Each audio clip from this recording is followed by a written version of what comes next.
찬송가 96장 함께 찬송하시며 새벽 기도에 하나님께 드리겠습니다. 예수님은 누구신가? 우는 자의 위로와 없는 자의 풍성이며 천한 자의 높음과 잡힌 자의 노임 되고 우리 기쁨 되시네. 예수님은 누구신가? 약한 자의 강함과 눈먼 자의 빛이시며 병든 자의 고침과 죽은 자의 부활되고 우리 기쁨 되시네. 예수님은 누구신가? 추한 자의 정함과 죽을 자의 생명이며 죄인들의 중보와 멸망자의 구원되고 우리 평화 되시네. 예수님은 누구신가? 온 교회의 머리와 온 세상의 구주시며 모든 왕의 왕이요 심판하실 주님 되고 우리 영광 되시네.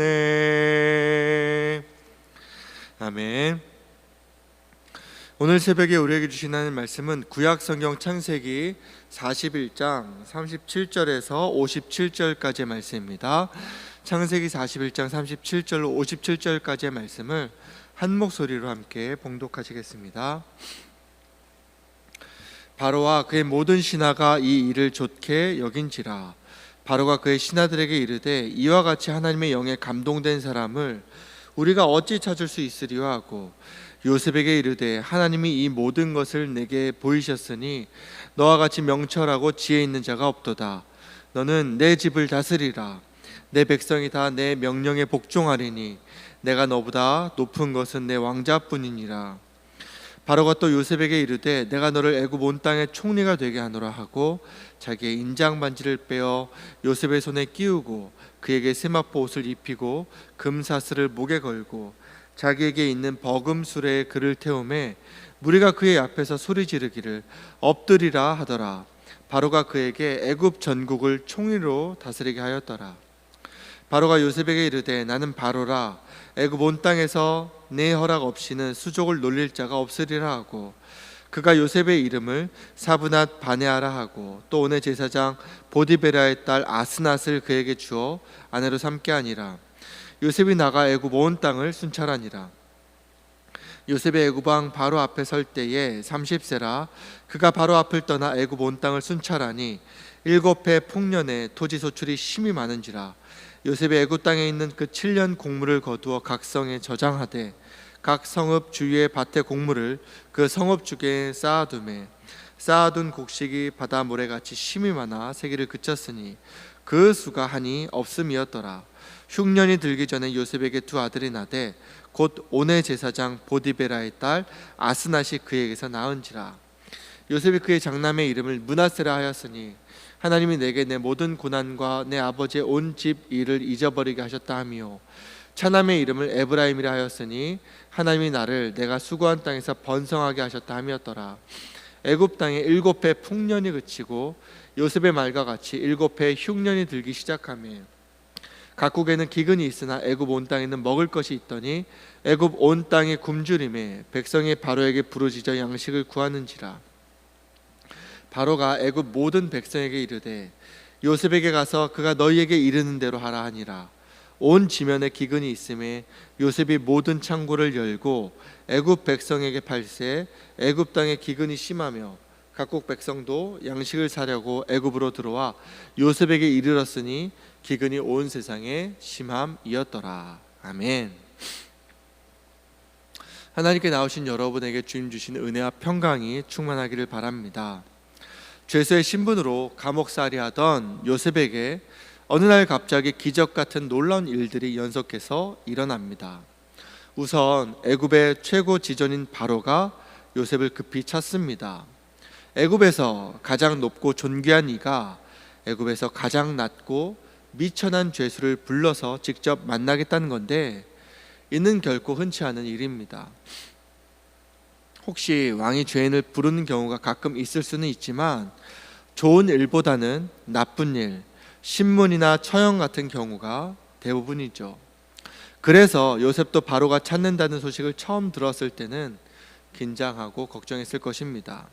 하지만 왕 앞에 나가기 전에 왕궁에서 일하는 내인들이 자신을 씻겨주고 수염을 깎아주고 머리도 손질해주고 좋은 옷으로 갈아입혀주는 것을 보면서 혹 좋은 일이 있을지도 모르겠다, 혹 살 수도 있겠다라는 기대와 희망을 가져봅니다. 그리고 드디어 바로가 있는 궁전으로 들어갑니다. 수많은 신하들이 좌우로 도열한 가운데 바로가 있는 보좌 앞까지 나가서 애굽에서 최고로 존귀한 자를 아련합니다.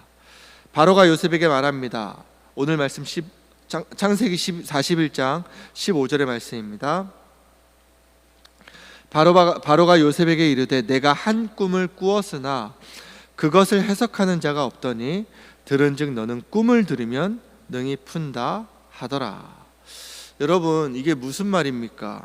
꿈이 너무도 생생한데 아무도 그것을 해석해 줄 자가 없어서 답답하던 찰나 요셉에 대한 이야기를 듣고 급히 그를 불렀다는 그런 말입니다.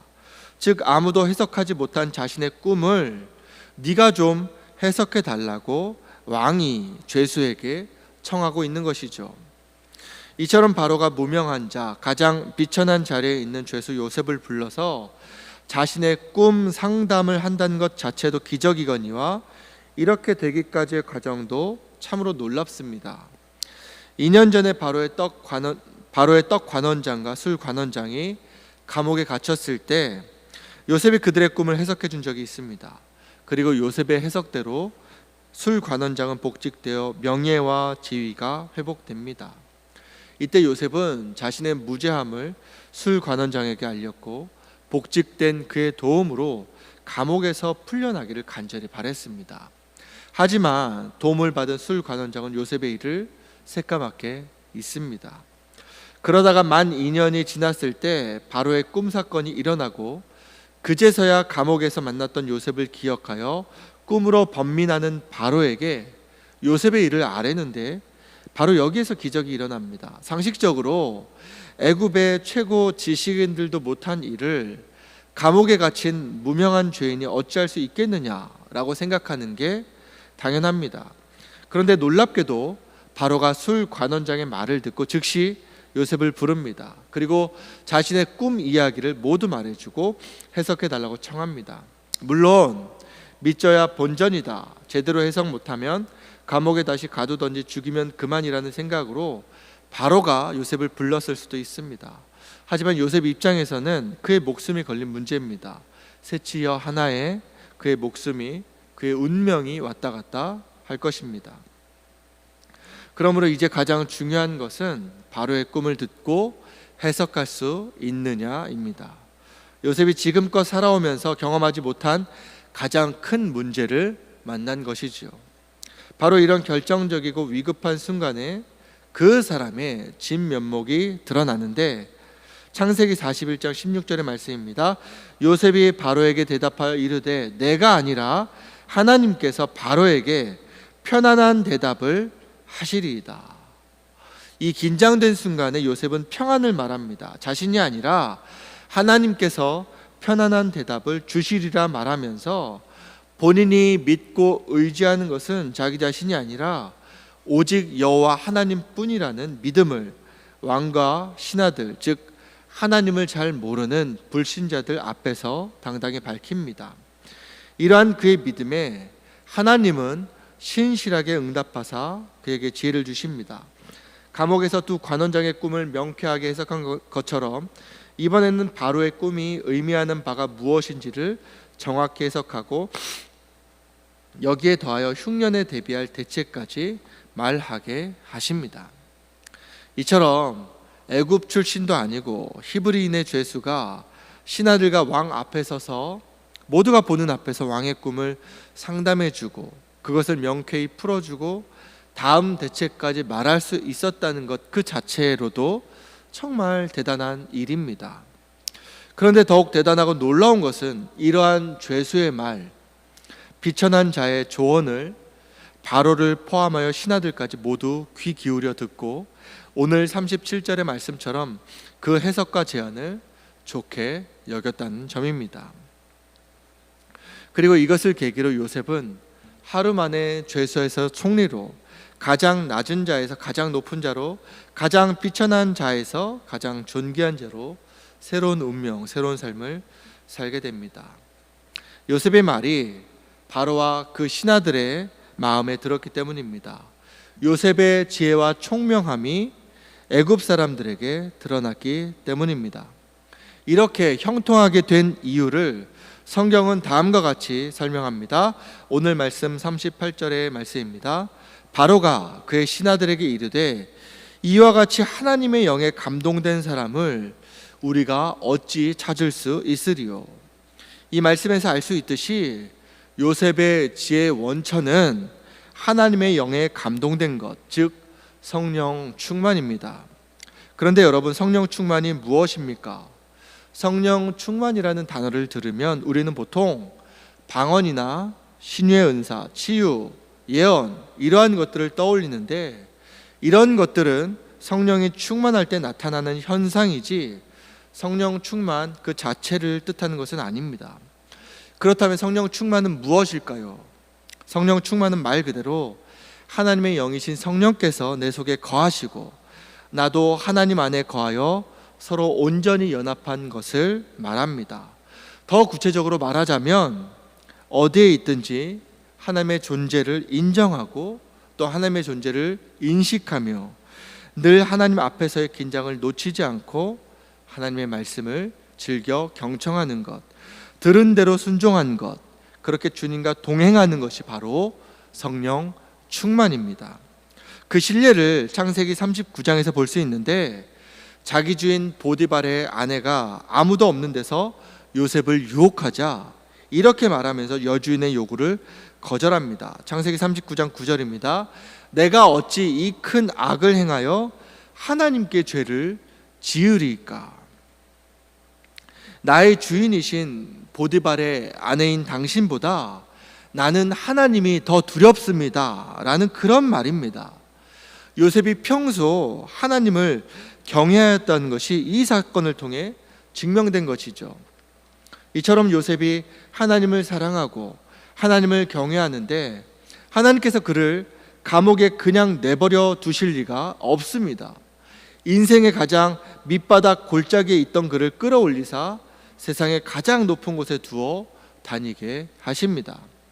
이와 비슷한 경우를 성경에서 또 찾을 수 있는데 바로 다니엘입니다. 다니엘도 요셉처럼 하나님을 경외함으로 하나님의 영에 감동되어 왕의 꿈을 해석하고 타국에서 그 나라 사람들의 인정을 받아 포로의 신분에서 총리까지 오르게 됩니다.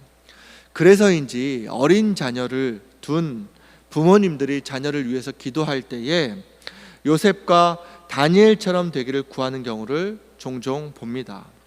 내 자녀가 요셉과 다니엘처럼 훌륭한 신앙의 사람이 되기를, 하나님께 인정받기를, 그리고 여기에 하나를 더하여 세상에서도 인정받고 사람들에게도 인정받고 높은 위치에 올라 세상을 이끌고 다스리는 사람이 되기를 바라는 마음 때문일 것입니다. 그런데 여러분, 높은 자리에 오르는 것보다, 사람들의 인정을 받는 것보다 더 중요한 것이 있음을 꼭 기억하고 명심하시기 바랍니다. 그것은 바로 하나님께 인정받는 것입니다. 요셉과 다니엘이 총리의 자리에 오른 것은 먼저 하나님께 인정받고 하나님의 영으로 충만하여 하나님의 지혜로 사람들에게도 인정받았기 때문입니다. 순서를 기억하십시오. 하나님께 인정받는 것이 가장 우선이요, 가장 중요합니다. 하지만 그렇다고 해서 하나님께 인정받은 사람, 하나님의 영으로 충만한 모든 사람이 세상에 인정을 받고 높은 자리에 오를 거라고 그렇게 믿는다면 큰 오해입니다. 그래서 우리는 성경을 볼 때에 내가 좋아하는 어느 한 부분만 볼 게 아니라 전체적으로 고루고루 통독할 필요가 있습니다. 하나님께 인정받고 성령 충만한 사람이 요셉과 다니엘처럼 사람들에게도 인정받고 높임받은 경우도 있지만, 오히려 사람들에게 인정받지 못하고 박해받으며 비천에 처한 경우도 많았습니다. 예레미야가 그랬고 바울이 그랬으며 누구보다도 예수님이 그러하셨습니다. 그렇다고 해서 예레미야가, 바울이, 또 예수님이 실패한 인생입니까? 절대 그렇지 않습니다. 하나님께서 인정하시고 기뻐하실 때 그곳이 혹 감옥이라 할지라도 십자가 위라 할지라도 총리의 자리에 오른 것만큼이다, 아니 그보다 훨씬 더 하나님 보시기에 아름답고 빛나는 곳이며 고귀한 자리임을 우리는 기억해야 합니다. 그러므로 우리 신앙의 목적을, 우리 삶의 목적을 하나님께 둡시다. 오늘 우리에게 허락하신 삶의 자리에서 감옥처럼 어둡고 낮은 곳이든 또 왕궁처럼 빛나고 높은 곳이든 간에 당장의 그 현상에 일희일비할 것이 아니라 내가 하나님을 경외하는지, 겸손히 하나님을 기다리고 바라는지의 목적을 두고 거기에 초점을 맞추어 하나님의 말씀 따라 살아갑시다. 이처럼 하나님을 경외함으로 주님과 동행하는 성령 충만한 삶으로 세상에서, 일상에서 하나님의 영광을 드러내는 오늘 하루 우리 모두가 되기를 간절히 바랍니다. 기도하시겠습니다. 하나님 아버지, 오늘의 삶 가운데에서 요셉처럼, 다니엘처럼 하나님을 인정하고 또 하나님을 높여드리며 하나님을 경외하는 하루하루를 살아갈 수 있는 우리 모두가 될 수 있도록 주여 은혜 베풀어 주시옵소서. 하나님, 특별히 이 교회가, 성도들이 세상으로부터 조롱과 손가락질을 받고 있습니다.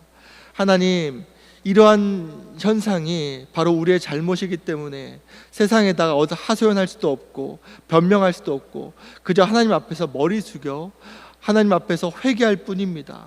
하나님, 우리가 하나님을 경외하지 않고 하나님의 말씀 따라 살지 않았기 때문에 이러한 오늘의 비천한 현실에 처하여 교회가 조롱받고 있는 것인데, 하나님 다시 한 번 더 우리 가운데 은혜를 베풀어 주시고 기회를 허락하여 주시옵소서. 오늘 우리 성도들이, 한국교회가 하나님을 인정하며 경외하는 참된 신앙의 사람으로서, 신앙의 교회로서 거듭날 수 있도록 도와주시고 성령 충만으로 하나님의 영광에 감동된 자로서 하나님의 지혜를 세상에 드러냄으로 말미암아 다시 고귀한 자리에 오를 수 있는 우리 모두 될 수 있도록 은혜 베풀어 주시옵소서. 감사드리며 우리 구주 예수 그리스도의 이름으로 기도드리옵나이다. 아멘. 하늘에 계신 우리 아버지, 아버지의 이름을 거룩하게 하시며 아버지의 나라가 오게 하시며 아버지의 뜻이 하늘에서와 같이 땅에서도 이루어지게 하소서.